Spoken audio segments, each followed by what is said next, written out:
Number 1 is flat lighting. Probably the most straightforward lighting setup that anyone would come up with. The light is placed right behind and slightly on top of the camera right now, creating this even lighting on my face with no shadow. It's not my favorite setup as it doesn't emphasize any face feature on my face and it's pretty boring.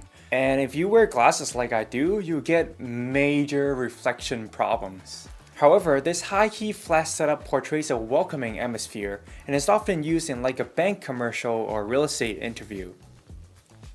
Number 2, Rambrandt lighting. Rambrandt lighting is a popular choice for many, including myself, as it provides a perfect balance between contrast and details on the face.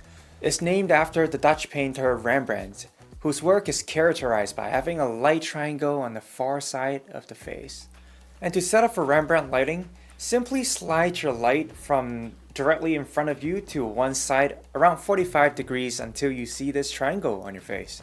This setup creates more depth on the two sides of your face without losing any face features, resulting in the perfect balance between high and low key lighting. And I use this in pretty much all my videos that you've seen. And number 3 is split lighting, also called side lighting sometimes. To create this look, simply move your light from the 45 degree position to all the way 90 degrees.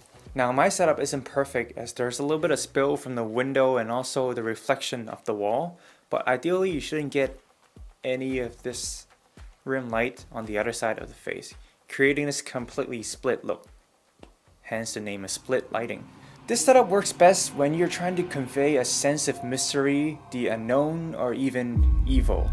By obscuring part of your face, you leave the audience guessing what's not shown on the dark side of your face. While this setup is not ideal for my YouTube video, it works very well with some music videos or documentary work where a more low-key look is desired.